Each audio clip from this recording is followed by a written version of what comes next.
Ceramah Islam, korupsi dan upaya PMB RINT ASANNIA di Indonesia. Assalamualaikum warahmatullahi wabarakatuh. Alhamdulillah, kita panjatkan puji dan syukur kehadirat Allah SWT atas segala nikmatnya. Shalawat serta salam semoga senantiasa tercurah kepada Nabi Muhammad SAW, keluarga, sahabat, dan seluruh pengikutnya yang istiqamah di jalan kebenaran. Hadirin yang dirahmati Allah, hari ini kita akan membahas suatu masalah besar yang masih menjadi musuh bangsa kita, yaitu korupsi. Korupsi adalah perbuatan mengambil sesuatu yang bukan haknya, merugikan negara dan masyarakat demi kepentingan pribadi atau kelompok. Islam dengan tegas melarang korupsi, karena perbuatan ini termasuk dalam kategori gulul penggelapan, yang sangat dibenci oleh Allah SWT. Pertama, korupsi dalam pandangan Islam. Dalam Al-Quran, Allah SWT berfirman, "Dan janganlah sebagian kamu memakan harta sebagian yang lain di antara kamu dengan cara yang batil, dan janganlah kamu membawa urusan harta itu kepada hakim supaya kamu dapat memakan sebagian dari harta benda orang lain itu dengan jalan berbuat dosa, padahal kamu mengetahui." QS Al-Baqarah 188. Ayat ini jelas melarang seseorang mengambil harta orang lain secara tidak sah, termasuk melalui korupsi. Rasulullah Shallallahu Alaihi Wasallam juga mengingatkan dalam haditsnya, "Barang siapa yang kami angkat menjadi pegawai dalam suatu pekerjaan, kemudian dia menyembunyikan sebatang jarum sekalipun dari kami, maka itu adalah gulul penggelapan yang kelak akan dibawanya pada hari kiamat."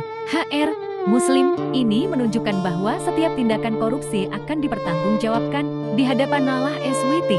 Kedua, korupsi dan dampaknya bagi bangsa. Korupsi bukan hanya dosa besar dalam Islam, tetapi juga menjadi penyebab kehancuran suatu bangsa. Beberapa dampak buruk korupsi antara lain: kemiskinan meningkat, uang yang seharusnya digunakan untuk kesejahteraan rakyat malah masuk ke kantong pribadi. Ketidakadilan sosial, orang kaya semakin kaya karena korupsi, sementara yang miskin semakin menderita. Hancurnya kepercayaan masyarakat. Korupsi merusak kepercayaan rakyat kepada pemerintah dan hukum. Ketiga, upaya pemberantasan korupsi di Indonesia. Alhamdulillah, di Indonesia, negara telah berusaha keras untuk memberantas korupsi melalui lembaga seperti Komisi Pemberantasan Korupsi KPK, Kepolisian, dan Kejaksaan. Beberapa langkah yang dilakukan antara lain: penangkapan pejabat yang korup, banyak kasus besar yang telah diungkap dan para pelakunya dihukum. Pendidikan anti korupsi, pemerintah terus mengedukasi masyarakat agar memahami bahaya korupsi sejak dini. Transparansi dalam pemerintahan, digitalisasi dan keterbukaan informasi membantu mencegah korupsi. Namun, upaya ini tidak akan berhasil jika hanya dilakukan oleh pemerintah. Kita sebagai masyarakat juga harus berperan aktif, mulai dari tidak memberi suap, melaporkan tindakan korupsi.